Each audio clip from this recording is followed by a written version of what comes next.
Vicky, humarap nga po sa Senado ang dalawang testigo na nag-uugnay kay dating Speaker Martin Romualdez sa kontratistang si Curly Vizcaya. Agad naman pong naglabas sa pahayag ang kampo ni Romualdez at ayon sa kanila, sabi-sabi lamang ang mga pahayag ng mga ito.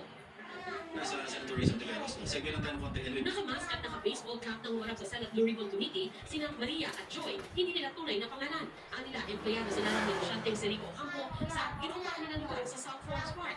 April 2023, naibenta raw ito ang sinabihan silang kailangan na nilang umalis. January 2024, sinabihan daw sila ng kanilang boss na i-evict na sila.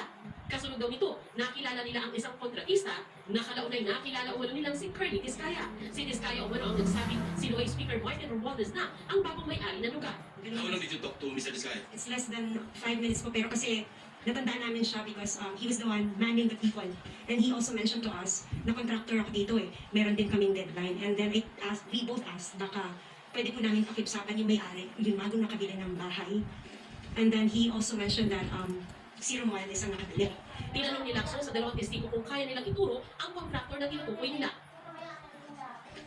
Pareho kayo, nila-identify nyo na siya mismo yung kaharap ninyo na sinasabing ang may-ari ng bahay, si Speaker Romualdez, at kailangan umalis na kayo? Kaya answer, use the microphone. Tama po sir. Pero pumalag si Vizcaya. Your Honor, okay lang po ba tanggalin nila yung face mask nila? Kasi sa totoo lang po, talagang hindi ko sila naaalala kahit sa panaginip ko na It's naginip ko not ng for you to identify them, it's for them to identify you. No? Your Honor, wala po kasang maalalang transaction. What we're establishing here is the fact that there are two witnesses present here under oath na sinasabing nagpunta ka doon at nine-name drop mo, totoo man o hindi, si Speaker Romualdez na siya nagmamay-ari, bagong may-ari. Sinang-ayunan ng Department of Justice si Lacson na hindi kailangan mag-alis ng takip sa mukha ng dalawang witness sa ngayon. Giit naman ni Vizcaya, Kahit minsan po, hindi pa po ako nakakapasok sa South Forbes Park. Hindi ko pa nga alam kung anong mga uri ng mga bahay meron doon. So, wala po talaga at wala po akong inuutusan na kahit sinong broker.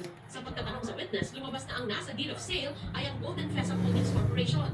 Sa isang statement, sinabi ng kampo ni Romualdez ng aligasyon ng dalawang witness ay logically and physically impossible dahil sinabi na raw ni Vizcaya na hindi ito kailanman nakapasok sa South Forbes Park kaya imposible raw na may nakausap siyang sino man doon. The claims come solely from the staff of an lieutenant, unsupported by any document, while Martin Romualdez's name appears in no deed, contract, or payment record related to the property.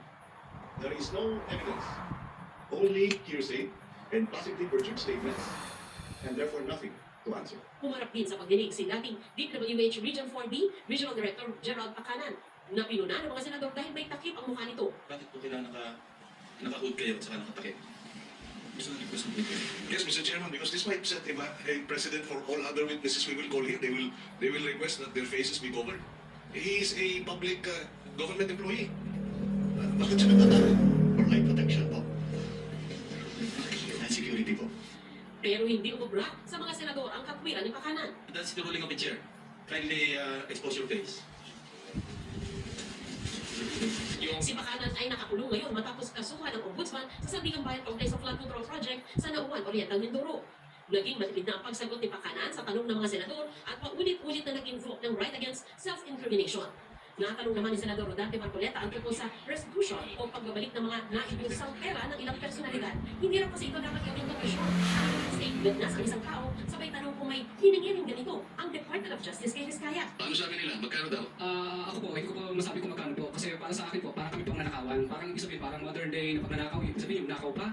Siya pa ang bigay ng pera dun sa ninakawan niya. Parang Pinaalala naman ni Senadora Risa Ontiveros ang pangako ni Vizcaya sa Senado na isusubite ang ledger ng mga proyekto nila, maging mga joint venture projects. Your Honor, nung nakalabas po ako nung nakaraan po, ay hindi po kami pinapasok halos ng mga taga City Hall. Kasi po yung mga taga City Hall po, pinasarado po nila yung office namin.